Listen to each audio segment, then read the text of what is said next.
Welcome! Today, we're going to pull back the curtain on the invisible force that pretty much powers our entire modern world, electric drive control. We're going to decode the magic behind how electric motors are so precisely controlled, and we'll be using a professor's actual engineering notes as our guide. So, think about it for a second. What does a high-speed train, a factory robot, and, say, an electric car all have in common?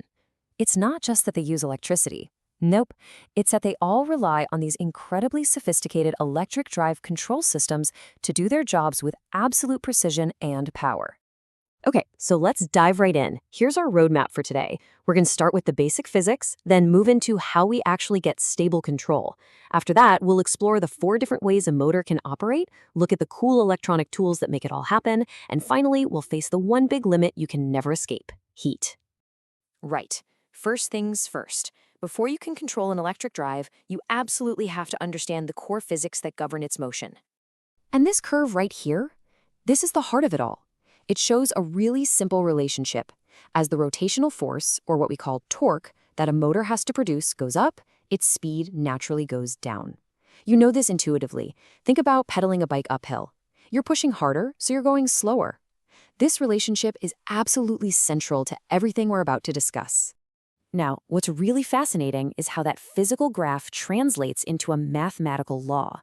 This equation, right here, it dictates the motor's entire behavior. Basically, the voltage you put in has 2 jobs to do. First, it has to overcome the motor's own internal resistance. And second, it has to fight against something called back EMF. That's just a fancy term for a countervoltage the motor creates just by spinning. The faster it spins, the more it pushes back. It's this beautiful, elegant balance. So just knowing the physics isn't quite enough if you want a high-performance system. We also have to make sure that the whole system stays stable. So what happens when there's a mismatch? Let's imagine an elevator motor for a second. What happens if the number of people inside suddenly changes? That changes the load, right? The motor's torque has to adjust perfectly. Otherwise, you're going to get acceleration or deceleration when you really don't want it. And this brings us to the formal idea of stability. It's all about the drive's ability to recover after it's been disturbed. It's kind of like a tightrope walker who feels a sudden gust of wind. A stable system is like a good tightrope walker. It makes those tiny, automatic adjustments needed to get back to the center and just keep going. And these notes illustrate that concept perfectly. On the left, you see a stable system. After a little nudge, the operating point just naturally slides back to where it should be. But on the right, that's an unstable system. A small disturbance there causes the motor to just run away from its target speed. The entire job of an engineer is to make sure their designs always behave like the one on the left. Okay, let's build on that, because controlling a motor is about so much more than just making it spin forward. True control means mastering all of its possible movements. And this 4-quadrant diagram is the key to understanding that. The easiest way to think about it is to just imagine a car. A car can be moving forward or in reverse.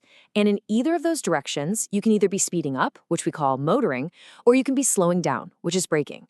That gives us 4 totally distinct modes of operation. Let's just break it down real quick. Quadrant 1, that's your normal everyday forward acceleration. Quadrant 2 is when you hit the brakes while you're still moving forward. Quadrant 3 is accelerating in reverse, and Quadrant 4 is braking while you're moving backwards. For a drive system to be truly versatile, it has to be a master of all 4 of these. So how do we actually do that braking part?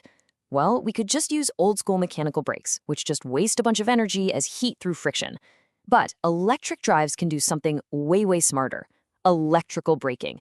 They actually turn the motor into a generator, using the vehicle's own momentum to slow it down. And this is the crucial part: they can send that power back to the battery.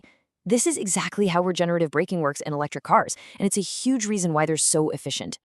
Now, for the tools. We get the physics, we get stability, and we get the 4 quadrants of motion. But how do we actually tell the motor what to do? How do we electronically switch between all these different states and control the speed and torque with such incredible precision? Well, the answer lies in a little device called a chopper. And no, it's not a motorcycle. It's basically an ultra-fast electronic switch.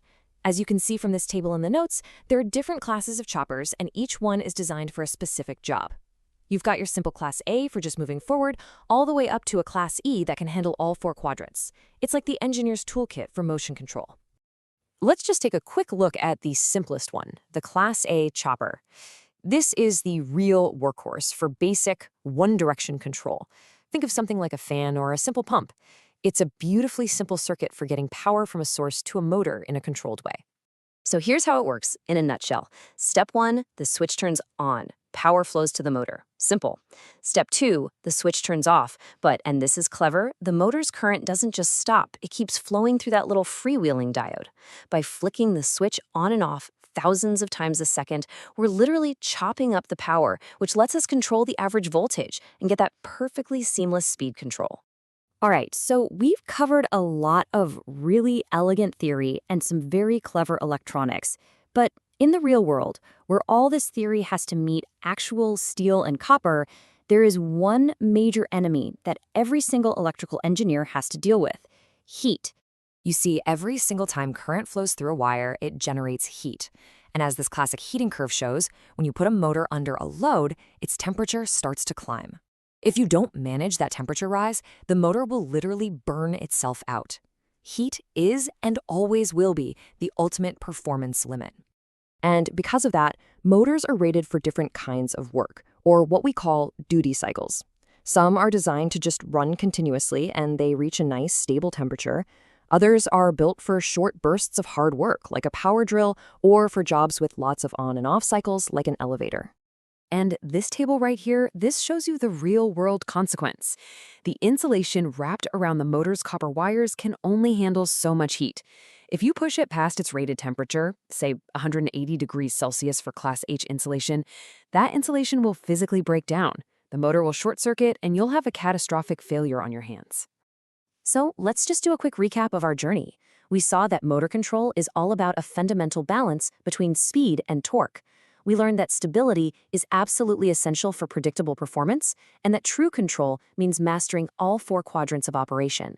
We discovered that choppers are the electronic tools that get the job done, and that at the end of the day, heat is the one physical limit you can never, ever ignore. We've really built a solid understanding from the first principles up, but it kind of leaves us with a much bigger question, doesn't it? I mean, mastering one motor is a serious challenge. So how are we going to apply these same principles to safely and efficiently orchestrate the millions, maybe even billions, of electric drives that are going to power the smart, automated world of tomorrow? Now that